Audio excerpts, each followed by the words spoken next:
Sure.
Good afternoon, everybody. My name is Ruta Brazauskas. I work at the Division of Biostatistics, and I teach an introductory course at the medical college, introductory statistics course at the medical college.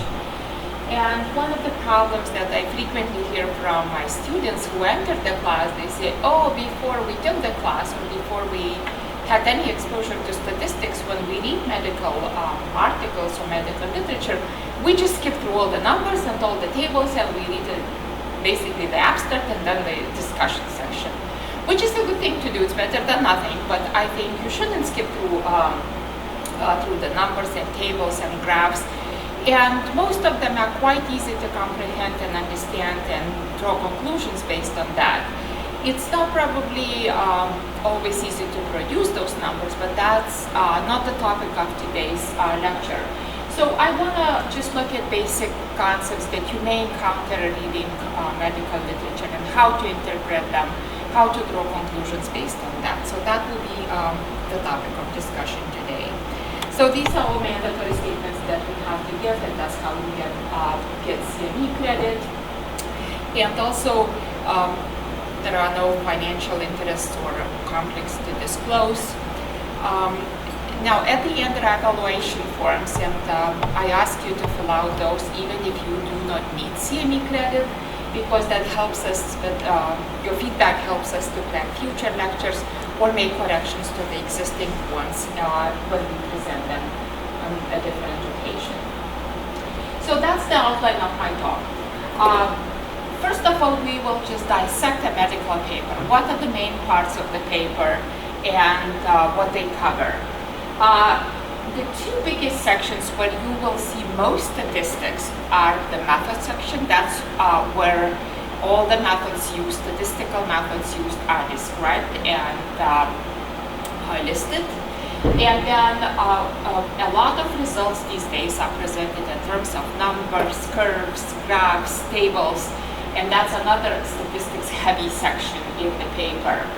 And then, of course, I'll have reference lists that you can go to after the talk or later on and read more.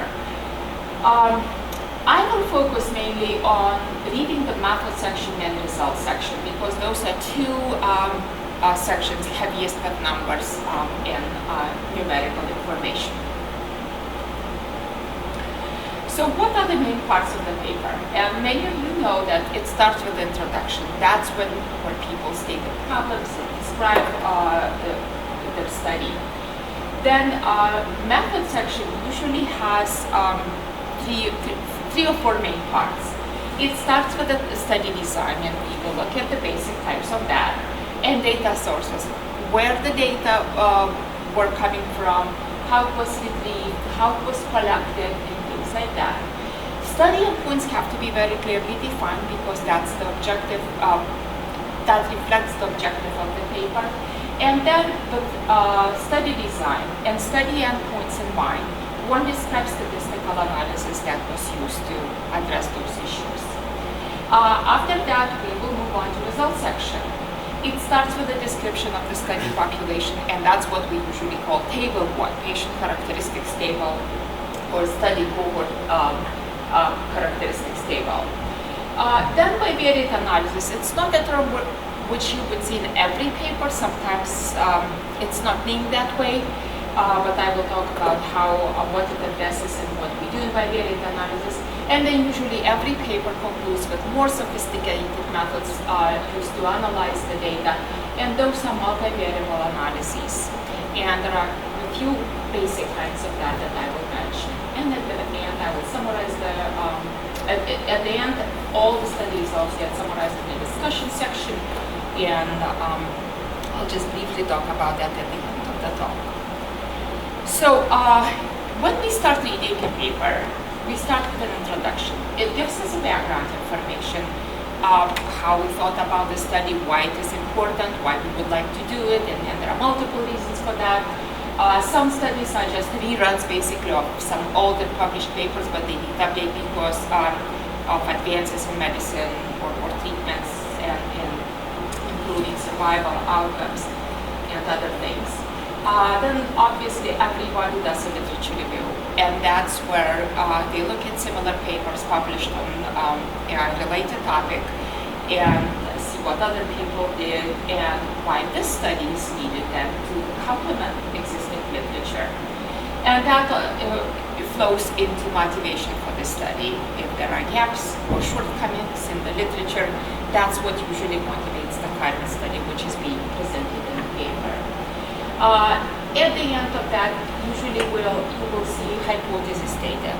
Sometimes they have one main hypothesis and they will say, oh, we want to establish the difference between the patients who receive traditional treatment and this new experimental treatment, and we hypothesize that the new treatment is much more effective than our traditional treatment methods. Or sometimes they have secondary hypotheses listed in addition to that, and those will be also addressed in the paper. So those are the main things that you will see in the introduction. And when I will talk about different parts of the paper, I want you to keep two things in mind. If you read the paper, that's what you will encounter, and that shouldn't be surprising. If one of those parts is missing, you really should look for it somewhere in the paper. It might be a little bit displaced, let's say out of the introduction section and moved on to the, let's say, method section, like hypothesis and things like that. But also, if you write a paper, this is a good plan to follow. And also keep in mind these parts that I will be talking about when you write other sections of the paper as well. So background, literature review, motivation for the study, and stating the hypothesis of interest. And as I mentioned, most of my time will be spent on method section and results section.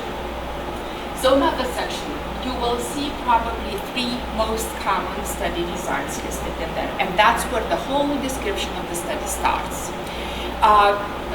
The first one, which is very common, is case control study. Is usually the retrospective. That's when we identify cases and controls, let's say diseased and non-diseased individuals.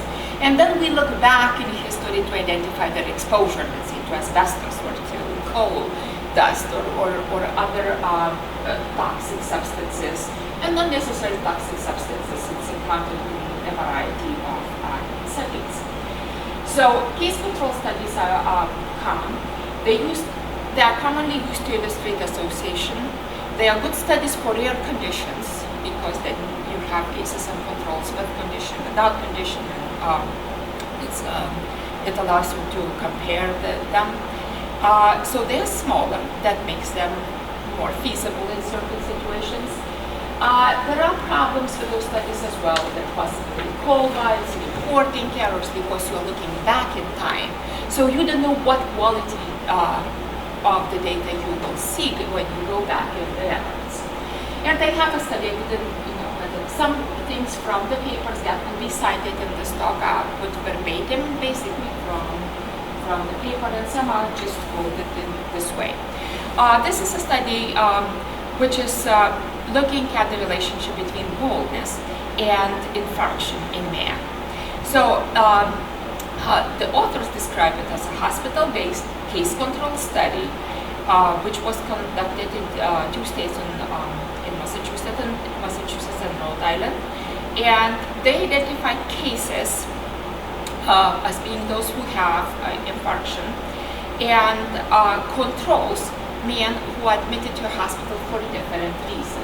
And then they go back and look at the records and keep track of their boldness and percentage of that, and how to they explain how to quantify it, and then present, absent, extent of it, and they want to look if it's predictive of having an infection down the road. So that's a typical case control study design, and if you're interested, you can go to JAMA and find that paper. Another very common study design, which will be described, and again, that's usually the first sentence that you see in the method section, cohort study. These can be either prospective or retrospective, and obviously cohort studies is, if it's a prospective, you identify a group of people you want to follow on, and then observe them over time. And or retrospective, you identify a group of people and look back at their records, basically, or the history. That would be retrospective design. They are used to assess cause-effect relationship, illustrate associations. Some of the disadvantages is that they may have very large number of patients and be expensive and lengthy to conduct. And again, when you have lengthy studies, you will always run into a problem when you have patients lost to follow up. And that's one of the drawbacks of cohort studies. But regardless of all the drawbacks, it's probably the most common study design that you will see in published papers. It's identifying a group of people and looking at their characteristics of interest. I have an example also from JAMA this year's issue, and it's looking at the association between hospital recognition for nursing excellence and outcomes for very low birth weight infants. And they describe it as they are looking at 72,000 very low birth weight infants in hospital's neonatal intensive care unit, which were admitted in the period of 2 years. And then they are looking at the hospital network, the hospitals which are in this network, their credentials for excellence in nursing. This status is very difficult to achieve for hospitals, and it's not given easily, and therefore they were looking if it improves the outcomes for low birth weight infants. So that's a cohort study. They take every hospital in that network. They look at every newborn, low weight newborn, which was born between January 1st of 2007 and through the end of 2008. And then they assess their outcomes, and they will explain how they quantify good and bad outcomes and how they assess the relationship. But that's a cohort study. They look at everybody who just satisfies these inclusion criteria. The last study would be randomized clinical trials. As many of you know, this is a gold standard. That's when you plan a study. It's a very controlled environment, very controlled study. You have control over what is given to the patients. Well, you probably have less of a control of how they adhere to that. But so it's really how many studies should be run. They are frequently used to group contributory causes.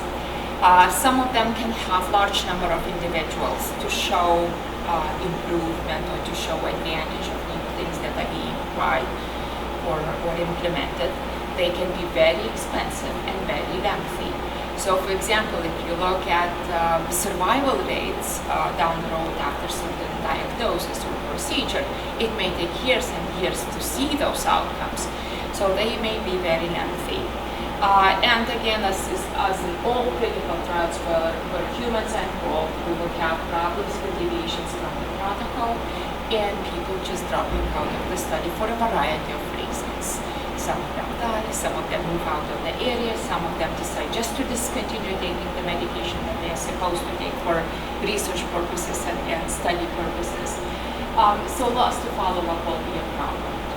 And that's one of the examples of description how randomized trial will be introduced to the reader. They are talking about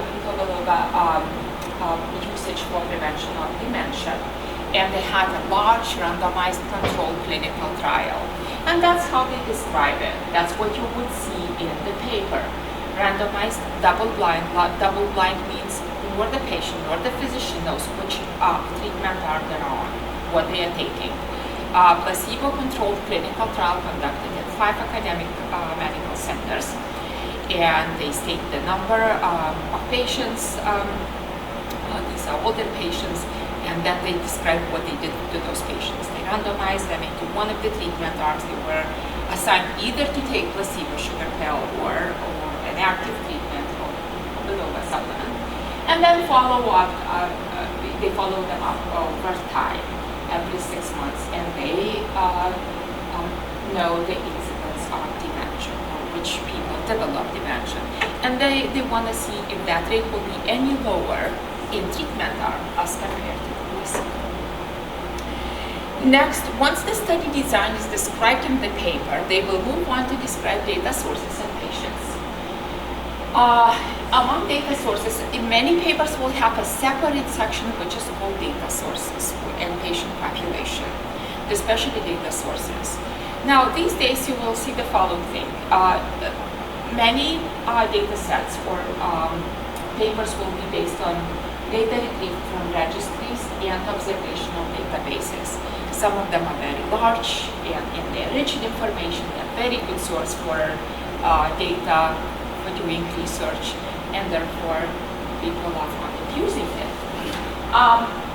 Some smaller studies, let's say it's a study done in a local hospital, an urban setting hospital, where we looked at 500 patient records, and then they will describe how they selected those patients, what their eligibility criteria was, and things like that. Then some papers will be based on surveys, local surveys. When you design a small survey, let's say you want to know why medical errors go unreported. So you will say, I will survey physicians in Milwaukee, and I will ask physicians, nurses, pharmacists, if they ever encountered a medical error or adverse effect from a drug, and if they reported it, and if they didn't, why, or who has to report it. So when they look at this, it's a small survey, small survey, it's a local one. They design a questionnaire, they administer it, and then they analyze the data. Some are national surveys, and they are ongoing projects where information is collected continuously over time, and then you can request that information, retrieve it, and work on the topics of interest. What is presented in this section? Sample size and eligibility criteria. So the criteria on what patients were selected, age range, disease types, their condition, they have to be very clearly stated when you describe patient population we're working with. So that's what you will see. Sample size may be mentioned either in this section or the method section when you actually saw it, a description of the data. So this is an example of data source. This is from blood, a study published in 2008, and it's based on the Center for International Bone Marrow Transplant Research. Actually, the registry is based at the Medical College of Wisconsin, and it works in collaboration with NMDP, National Marrow Donor Program, which is in Minneapolis. And that's the typical description we put in our papers when we work with Center for International Bone Marrow Transplant Research. And it clearly describes what it does, how big it is, what data is being collected. So the section is indeed much longer in the paper, but that's exactly how section on data sources should look like and tell you exactly where the data was retrieved from. Then objectives and study endpoints. In objectives, we will describe populations of the patients, and that may be one of the objectives. For example, for rare diseases, rare conditions, or events with very low incidence, you won't have many patients. Those studies don't lend themselves to far-reaching statistical analysis and conclusions. Those will be just descriptive studies. They will say, we looked at 95 patients with this disease, and that's what we found. And let's say more males than females, older patients are not young, and things like that. Some studies are designed to establish an association, and that will be clearly stated. Let's say we want to establish an association between baldness and having infection later on in life. And then some studies will be designed to estimate the effect of certain factors on the outcome. So suppose we are looking at bone marrow transplant and we say, is patient's age a factor affecting their outcome? That will be one of the objectives. Now, endpoints. Those will be related to objectives, and they will be also very clearly listed because they will drive the analysis. Statistical methods are chosen based on the endpoints and objectives of the study. So for example, it's from the same paper, and they will define endpoints. Primary endpoint is defined as treatment-related mortality, which as many of you know, bone marrow transplants are very toxic procedures, and many patients cannot even survive the treatment itself, and that was the primary outcome in this study. Graft versus host disease that many develop after the transplant, and leukemia relapse, disease-free survival, and overall survival. And then they go on to explain how they define these outcomes and what exactly they mean. So next will be a very detailed description of statistical analysis. Statistical analysis is really long. It doesn't take much of the paper, but it has to be very precise and exactly address the problem at hand. It usually starts with the mentioning of descriptive statistics, which I use to summarize patient characteristics. And then we describe methods used to compare certain groups of patients if we have to make comparisons. Sample size issues will be mentioned. Many studies will have the sentence, oh, we planned the study to detect certain difference in some measurement. Some graphs may be used to summarize the data, and then it will end with multivariable models, which are called regression models, which are inverse leader models, or some other kind of model used to work with multiple variables, taking all of them into account at once. A good statistical analysis section should have a clearly defined statistical significance level, because when they say, oh, we found significant difference between the two treatment groups, what does it mean, significance? It has to be, there are numbers involved behind the statement, and I will talk about this in a minute. And then they usually mention software used to analyze the data. So some terminology that you may encounter, and I will not go into things on how to produce some things, but at least so that you are familiar with the basic things. Statistical level of significance, or it's sometimes called simply alpha. It is always associated with hypothesis testing procedure. So whenever you see alpha mentioned, you know that somewhere down the road you will see a hypothesis testing procedure. And I will talk about that also. It is used to judge significance between variables, strength of the association, effect of a variable on the outcome, and other relationship. And it's usually set by investigator. That's why it's stated in the method section of statistical analysis section. So when we will read through the papers later on, these are the things that you should keep in mind when you read those particular sections. There are always two statements that we are choosing between, the null hypothesis and the alternative hypothesis. In rough terms, the null hypothesis says there is no difference between two groups, let's say, that we are comparing. And the alternative, which I have as HA, says there is a difference. Then when you do hypothesis testing, you may make two types of errors, type 1 and type 2. Type 1 is when you rejecting 0, when indeed there is no difference. And you will not know that you made that mistake, so it's due to chance. But you can, the way the mechanism of hypothesis testing works, you can control that rate. You can make it very unlikely. So usually we make it to be 5%. That's a very common threshold for making that error. So we decide that we will do the hypothesis testing procedure at alpha level of 5%. And so we know that just by doing 100 of hypotheses, by chance alone, we will reject 5 incorrectly when we shouldn't have rejected them. Type 2 error is when the difference indeed is there, but for some reason, funny sample, something else goes wrong, you won't see that difference, and you will not be able to reject your null statement in favor of HA. And that it may happen for a couple of reasons. Sometimes it's just due to chance alone. Sometimes it's due to small sample sizes, and that's something we should think about because sample size we can control. So when we design studies, we can adjust sample size so that we have enough patients to see the difference if it's there. Now, other concept that you will see frequently in the papers will be power, and that will be in statistical analysis section where they will say sample size calculations indicate that we needed 210 patients and to have 80% power to detect 10-point difference, let's say, in cholesterol before and after the treatment. And so power will be rejecting the null hypothesis when indeed it should be rejected. So that's a good thing. We want it to be high because if there is a difference, we want to see the difference if we conducted a research study. So in study planning stages, people sit down and think what difference they want to detect, what is clinically relevant, what is feasible, how much, what are your expectations for the treatment and things like that. And based on that, we can calculate sample size that will enable a researcher to see the difference when the study is conducted and data collected.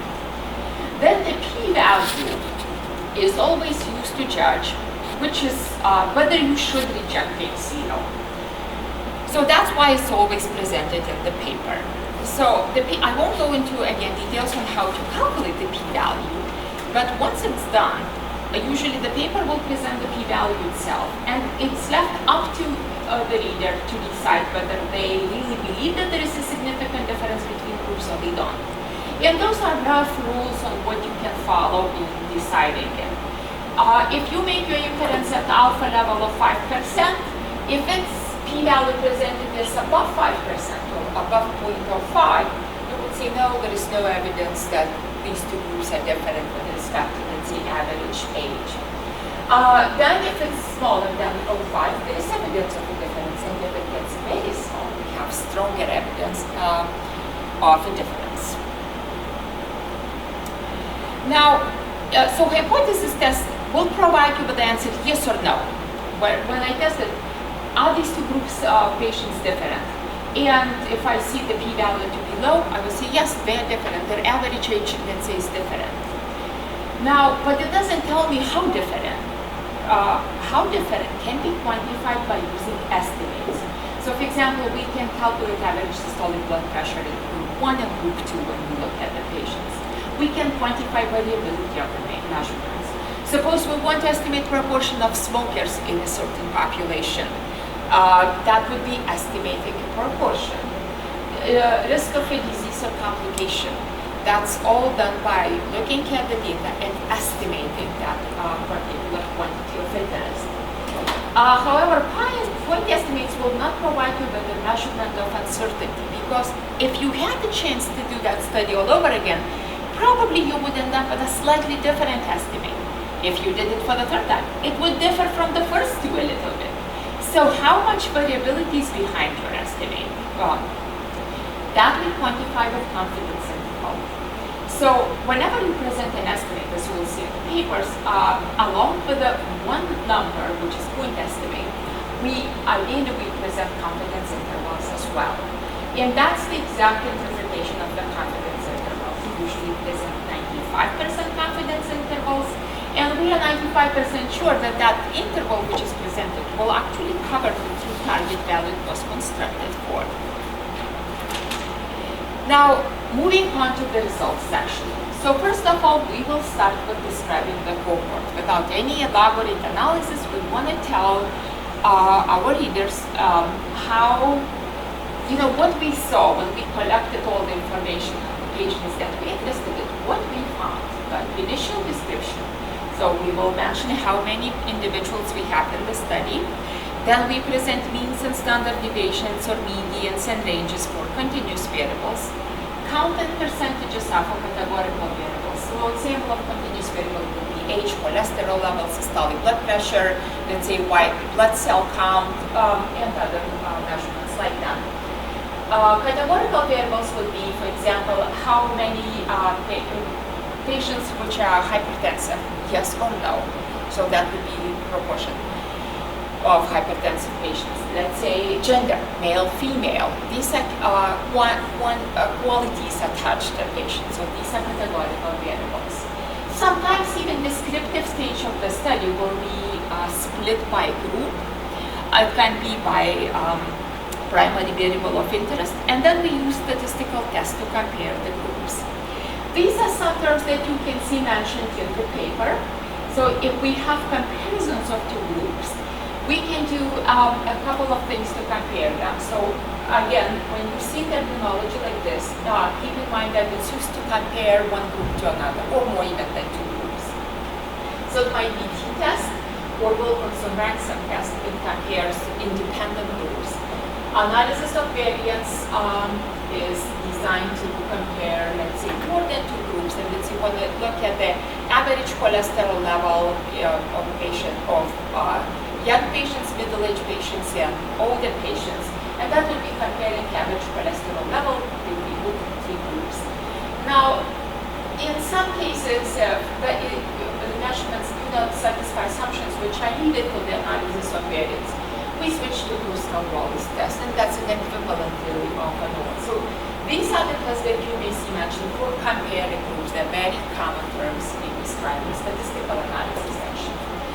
And then if you are working with categorical variables, let's say one compare which group, treatment group A or group B has more females, it's always chi-square test or Fisher's exact test. That's an equivalent for that as well. So these are the terms that you may see. Let's look at some examples. This is table 1 that I mentioned. It is the description of the study cohort with this clinical trial. So they have two groups, placebo and ginkgo biloba group, and about equal size, about 1,500 patients. And they want to compare if randomization was done well. So there shouldn't be any difference between the groups here with the baseline characteristics. And this is the very beginning of the table.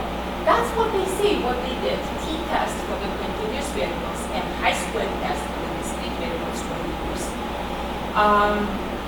to compare the baseline characteristics. And then they proceed to describe other methods as well. So now look at this. What does this mean? Age. And they say we present the mean and the standard deviation. In placebo group, average age was 79.1 years, as well as in ginkgo biloba group. Then, same standard deviation. Standard deviations describe variability of the measurements. Now, the next thing I notice is this p-value. What does it mean? It tells me that basically behind the p-value, there are always a hypothesis. Hypothesis in this case is the average age the same in both groups, in the treatment and placebo group. And that will be my null statement. And then when I see large p-value, larger than 0.05, I do cannot reject that statement. So I'm willing to agree with that statement. So when I look at this, there is no difference between the average age of the two groups, and that's what's reflected by high p-value. Now I look at the next comparison. Okay, looking at the distribution of males and females in those two groups. In placebo group, we have 53% of males, and in treatment group, we have 55% of males. And with the 9 p-value tells me, statistically, they are not different, basically, that the distribution of males and females in the two groups statistically is the same, because the high p-value leads to non-rejecting the null statement that they are, there is no difference in proportion of males between the two groups. Question. Yes. Don't you see a red flag for that age and mean date? They're supposed to be two random samples. Yes. Yet a mean and standard deviation are exactly the same. Yeah, One maybe. thinks it's suspicious. No, it's not suspicious in a controlled clinical trial. It's all patients over 65. And it's 1,500 patients, so it's a large sample, and it's representative, the population that they sampled from and randomized. And you may see something like that. I'm sure the third or second decimal digit was different, but we don't see that here. So I didn't invent these numbers, at least. So, and you can read through the description of the p-values and interpretation of those on the next slide. Now, bivariate analysis. So actually, even the table before that, since it was split by two groups and involved some comparison, can be considered as bivariate analysis. So now, when we do bivariate analysis, our goals can be different. Let's say we want to compare two or more groups of patients. We want to establish association between the outcome and some other factors. And that provides unadjusted estimate of that association because we're looking at just pairs, outcome and let's say gender. Let's say outcome and just eye color. It doesn't matter, but just looking at one factor at a time. What you will see in quantifying this, there are following quantities that are very common. It's relative risk. It measures how much more likely you are to have an event if somebody belongs to group 1 as compared to those who belong to group 2. Instead of presenting relative risk, you will see odds ratios presented. They carry the same flavor, they have similar interpretation. They also quantify how much more likely are patients in group 1 to experience the event of interest as compared to patients in group 2. And odds of an event is probability of that event happening over probability of it not happening. Just the definition for the reference. Interpretation. If relative risk is 1, it means the risk of that particular outcome is the same in group 1 and group 2. If relative risk exceeds 1, we say that the risk of that outcome happening in group 1 is higher as compared to group 2. And then if relative risk is less than 1, people in group 2 are more likely to have that event. And the interpretation in terms of odds ratio is very similar.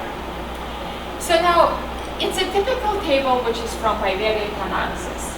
It is a paper by Chris and Consili on racial and ethnic disparities in the acceptance of Medicaid patients, new Medicaid patients, by dentists. And so he's looking at a number of dentist characteristics and see who is more likely to accept new Medicaid patients. So for example, the emphasis of the study was on racial differences. So if you look at minorities, 35% of them accept new Medicaid patients. When you look at white dentists, only 19% of them accept Medicaid patients. So when you look at raw percentage, it seems, sure, now a minority patient dentists are more likely to accept new Medicaid patients. And then to quantify how much more likely, we present the odds ratio. And that's what we calculated based on the previous slides before we looked at the previous slide. So we have the reference group, and you will see odds ratio presented in one of the groups. And this is saying, I think I have that written down on the next slide. So 2.35 odds ratio will tell you that odds of accepting new Medicaid patients are 2 times higher among minority dentists as compared to the white dentists. So reference group will be your sort of group 2 in the definition. The white group is your reference group, group 2. And group 1 is minority dentists, which is sitting on the top of that ratio. And we are comparing how much more likely they are to accept medical patients. And then there is another comparison by the graduation year, which can be done as well. So for example, if we are looking at this, let's say, the latest cohort, and we see that our baseline, the reference group is actually the oldest dentist or the earlier graduates. And we see that newer graduates are less likely to accept new Medicaid patients. This is, they have lower odds of accepting new Medicaid patients as compared to the earliest cohort. Now, when I look at the p-values, I also draw conclusions if those differences are significant. When I see that minority dentists are 2 times more likely to accept new Medicaid patients, I know that the difference is statistically significant because of the small p-value, which leads to rejection of the null hypothesis that there is no difference in acceptance rates between minority and white dentists. Now, when I look at this p-value compares all 4 groups. Those who graduated from the dental institution, teaching institution prior to 1980, then 2000, and then 2000 or later. And then there are some that we don't know the graduation date. It compares all of them. And while we see that the rates of acceptance of new Medicaid patients are not exactly the same everywhere, the later you graduated, the less likely you are to accept new Medicaid patients. That's basically the trend. But the difference is not significant. That's what's reflected in this high p-value, which leads to not rejecting the hypothesis that there is no difference in those acceptance rates. Now, there is a special type of data which you may encounter while reading papers or working with data, and that would be time to event data or survival data. And that's when we listed, let's say, time to death, time to disease recurrence, time to secondary malignancy, let's say, time to infection after surgery, or let's say for people who get into a burn unit. So in these cases, we have the complications of the data analysis will not be mentioned there. But in many cases, we have partial information of the patient. Let's say our study was 5 years. And after 5 years, all we know about the patient that after 5 years, she is alive and well, but we don't know anything after that. And some patients may die in their 6th year after, let's say, the diagnosis. And some may die in their 16th year after the diagnosis. That will not be known for so-called censored observations. And the objectives remain the same, actually. We want to quantify the risk of having that event over time. We want to compare the risk over time between the 2 groups, and that's related to estimating that risk. How do we do that? We use either Kaplan-Meier curve or cumulative incidence curve, and those are the curves which frequently accompany time to event data analysis in the papers. That's a typical Kaplan-Meier curve from the C papers. It's a short citation. You can go back and find the reference. And we have 2 donor groups where bone marrow transplant recipient was well-matched, partially matched with the donor, or mismatched. And we see that survival curves, we can read the experience. Let's say at 1 year, chances of survival were about 25% probably for mismatched group, and it was about 15% for partially matched or well-matched individuals. And that will tell you the whole experience over time in each group. Now, if you are looking at cumulative incidence curves, you will see a graph of curves which go up, because that will tell you this is cumulative incidence on treatment-related mortality. So, for example, if you look at partially matched group, you will see that by 1 year,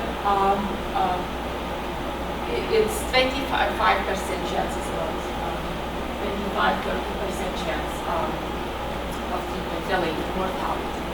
So you can estimate some things from the curves. You can see how different the experience of the two groups is, and visually assess them. So when we describe the cohort and we do basic comparisons, we usually proceed with a more complex analysis, and that will be multivariable analysis. And that's when we look at, in general, one outcome and how it depends on multiple predictors. And you will see how we do that in a variety of situations. Three models will be frequently mentioned when talking about multivariable models. Some of them will have their own variations, but that's okay. Linear regression or linear model. So that's the term you should remember, linear regression or linear model. And linear regression will be particularly applicable when our outcome is a continuous variable. Logistic regression, those are when outcomes are binary. So for example, we have yes or no data, present or absent, so other things.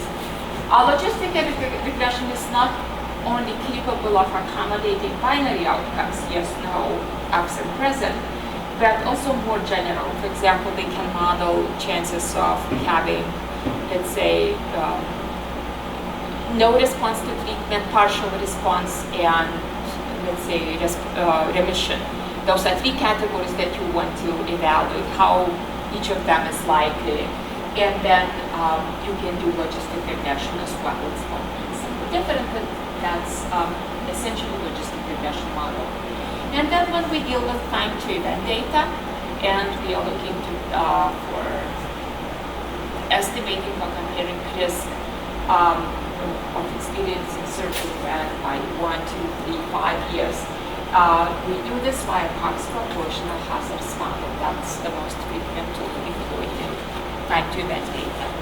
Now there are a couple of examples. Linear regression, for example. This is a paper on the relationship between weight and school attendance. And they built a model. It depends apparently on weight, on race, gender, and age. These are significant factors, but affecting what they want to place as their effect on this school. So what they will present are coefficients, standard errors, and p-values. Coefficient allows you to see the magnitude of the effect of that factor, while the p-value will allow you to assess if it's significantly affecting the outcome. So for example, if I look, let's say, look at weight. Now for obese individual, that coefficient is 2, and p-value is very small, less than 0.05, that's what they say. What conclusions do we draw? Being obese is associated on average with 2 additional missed days of school as compared to normal weight children, because normal weight is not mentioned here. It's sort of like our baseline or reference group when we look at weight. And we know that it's a significant effect because the p-value is small. So there is a significant difference between number of missed schools between obese children as compared to normal weight children when you adjust for age, race, ethnicity, and school. Now let's look at the effect of age. It has a coefficient of 1.1 and also very small p-value. That will indicate that for every additional year of age, number of missed schools increases by 1, and we control for weight and race and ethnicity, and that increase is significant because the p-value is very small, less than 0.1. And then we see, for example, that if we look at race, black participants have two fewer missed school days as compared to white participants, and Asian participants have 7 or 7.5 less days of missed school as compared to the baseline of white participants. It's not a question. Some of these variables could be mutually correlated. Oh, yes. How it's reflected in your conclusions? I'm not going into how to produce things or adjust for that. I totally agree with you, but I will not go into this explanation. So it's a typical problem for linear regression analysis. I know. Otherwise, it's a simple hit button. I totally agree. Some of them will be correlated, and you need to do additional analysis for that, but it's besides the topic for this one. It's just how to interpret what's presented. Logistic regression. That's a typical table for logistic regression presentation of the results.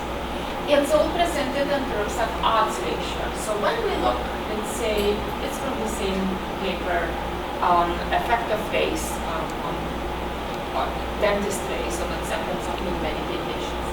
So for example, when we look at this, minority dentists, not one, adjusted odds, and they clearly say reference group is 1. So this odds ratio is comparing how much more likely minority dentists are to accept new Medicaid patients. The odds of accepting Medicaid patients are 2 times higher for minority dentists as compared to the reference group of white dentists.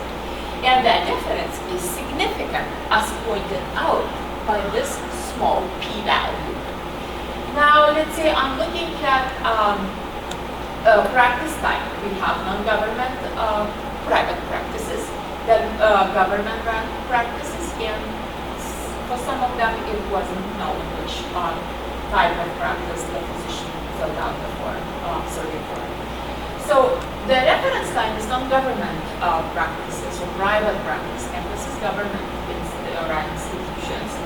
Odds of acceptance of new Medicaid patients are 5 times higher for those working in government hospitals as compared to those working in private practice. And when I look at p-value, I see that the difference between those is significant. Now, another thing which tells me that there is a significant difference, when you read the confidence interval, this says that the odds of acceptance of new Medicaid patients can be from 2 to 12 times higher for those who work in government clinics as compared to private clinics. And 1 is not in that confidence interval. If 1 is not in the confidence interval for odds ratio or relative risk, there is a significant difference between the group that it's calculated for and the reference category that it refers to. So that's also something to keep in mind when you just skim through the column of confidence intervals. If 1 is in there, the difference is not significant, but that will come along with a higher p-value. And if 1 is out of bounds with this confidence interval, you know that the difference between government-run institutions and dentists working in private practice is statistically significant. Another question. The last slide for yes. Yes. 1 is in the interval. Yes. Yet the value is very low. Because it compares all 3 of them. It compares those who do not do charity work, those who do, and those with the unknown response. This is kept, so in this case, the significance obviously comes from the unknown group. So it was just kept for accuracy and completeness of the model. To adjust for doing charity work is a significant factor, but apparently it does not reveal significant difference between those who do not and those who do charity work. What do you base your conclusion? Based on the confidence interval or p-value or both? Both, because But they contradict to each other. the p-value is overall p-value. It compares 3 groups, and apparently unknown group is different. So it doesn't from correspond to this line, because in the table, it's a confusing table. I thought that p-value, 0.002, corresponds to that line. I totally agree with you. It should be printed out on this line. It compares the 3. Right. Yeah. It's verbatim copy of the paper. So whatever, it's sometimes due to editorial issues and things like that, that things get These issues I noticed many times make some people, some papers unreadable. Or their conclusions are not supported by actual data. Right, and I agree that sometimes, you will see things presented in a slightly different way than, you see on this slide, let's say. But nevertheless, keep in mind, the idea behind odds ratio and the p-value. But I agree that actually all of these p-values for government type is going to should be also written like, along with the factor name, basically, because it addresses the comparison for all of them. So that's interpretation of the logistic regression numbers, things like that.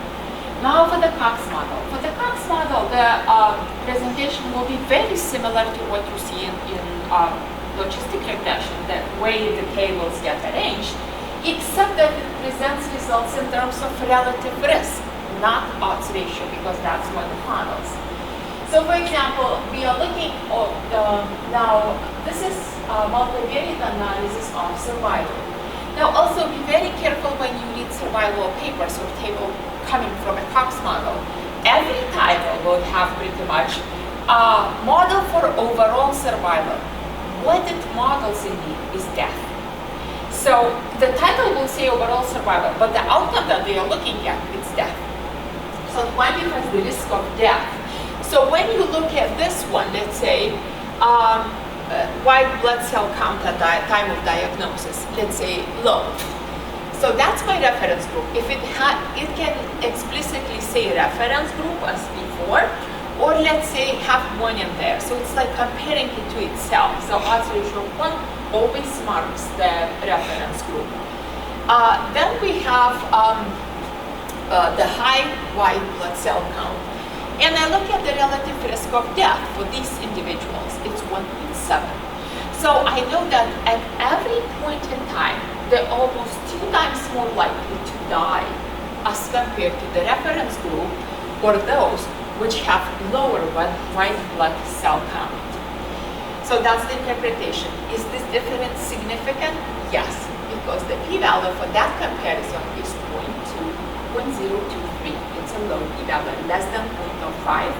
Tells me that the difference between this group and the baseline of higher white blood cell count group is significant. Now let's look at some other comparisons. Let's say I am looking at the donor and bone marrow transplant recipient match. Well, or partially matched group is my baseline. That's 1. And then I'm comparing mismatch group to it. And I again see relative risk of 1.88, with a confidence interval of 1.16 through 3.05. This tells me that at every point in time, those who had a mismatched donor are almost twice more likely to die as compared to those who had well or partially matched donor. And the difference is significant as indicated by the small p-value of 0.01. So they're significantly at significantly higher risk of death at every point in time. That's what Cox models would be. So another question. So this data are based on 5% alpha level. On 5%. Now, if we assume 1%, because it was established by the researcher, many of these kind of conclusions are going to be different. That's a very good point. And that's why researchers present p-values for you to judge. So if you say that, let's say, type 1 error of 5% is too high and it doesn't really indicate significance which is high enough, fine. Keep it as low as 1% for yourself. But good paper will always present the p-values and they don't judge it for you. If you see this difference, let's say, I would say, is CMV status significant in predicting the risk, or are they really at a much higher risk of death if they have CMV, either donor or recipient is CMV positive? You see this 0.04, and as you say, somebody who keeps in mind a level of significance of 1% will say, no, it's not significant difference. Somebody who has in mind 5% cutoff will say, yes, it is significant. And what I would say, it is marginally significant. It is close to 0.05. The p-value is not terribly small, and that indicates marginal significance. Right, but that's exactly why the p-values get presented, so that you can make the decision dependent on your subjective cutoff level of significance, 1% or 5%. Some of them will use even 10% actually for some papers. And Right, and there are different opinions on what should go into the model. Some will say keep all the variables regardless of their significance and present them.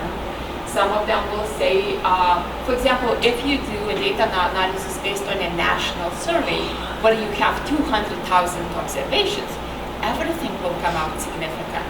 So something with a p-value of 0.04 probably shouldn't be in that model because it just shows not significant difference for that particular setup because you have a lot of people and every single thing will come out to be a significant or significantly different. So this is how we interpret the preceding table. All the factors which have those small p-values will be as significant indicators of worse outcome or higher risk of death, high white blood cell count diagnosis, having an HLA mismatch donor, having either donor or recipient to be CMV positive, and time from complete remission exceeding 8 weeks, and having T-cell depletion. And this is interpretation of those other things that I told you about. So once we go through all of it, discussion will summarize the study. It will summarize what was done. It will summarize the findings. It will talk about limitations because I talked about those in the beginning. Every study design has its own limitations, or even study data sources have limitations. Let's say some databases do not capture information on a particular group of patients and so on. So that's usually addressed or at least mentioned in the discussion section. And then usually we conclude the paper with consequences of the findings, how they may affect the treatment of future patients, how they may affect policy making and things like that. Now, references. There's a wonderful series of papers, it's called How to Read a Paper by Trisha Greenall, and it's published in British Medical Journal. It's around 1997, it's an older paper. It's a series of 10 papers actually, so I encourage you, just Google BMJ How to Read a Paper and you will be taken directly to that website. So the link is kind of long, I didn't put it here. It will start, with papers on how to interpret and read statistics for non-statisticians. So the first two that I mentioned here. Then they have paper on articles which report drug clinical trials, those which report diagnostic and screening tests, and they have a paper on meta-analysis. Meta-analysis becomes increasingly more popular. It's an overview of all the papers, so they don't do any original work, they don't dig for a data set, but they say, okay, we looked at the papers which address a certain topic, and we found, let's say, 157 papers, and they summarize those papers and find common threads in those papers and draw a conclusion. There are other papers in the series as well. They have a paper on qualitative research. They have a paper on some other relevant topics, so I encourage you to go there. And then there is an older paper, I don't know if you really have to do it, but Gardner's paper is, if you are ever refereeing a paper, so a journal sends it to you and you have to referee it, they provide some rules on what should be in the paper, so pretty much just making sure that all the necessary parts are there, if they are really appropriate. So that's what you can find in this older 1986 paper.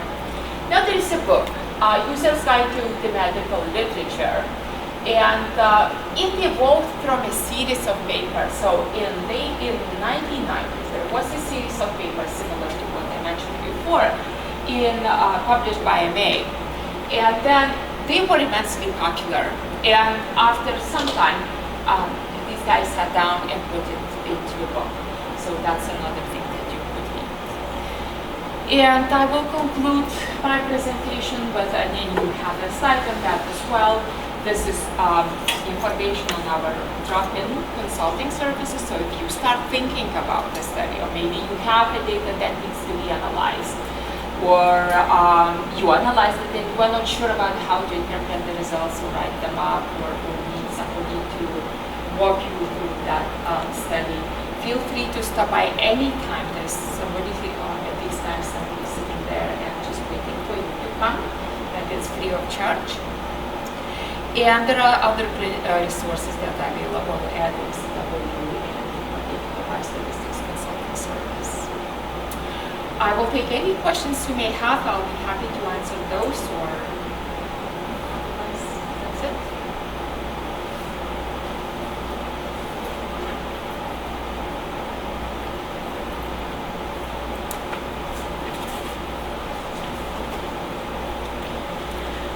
Okay. Thanks for coming.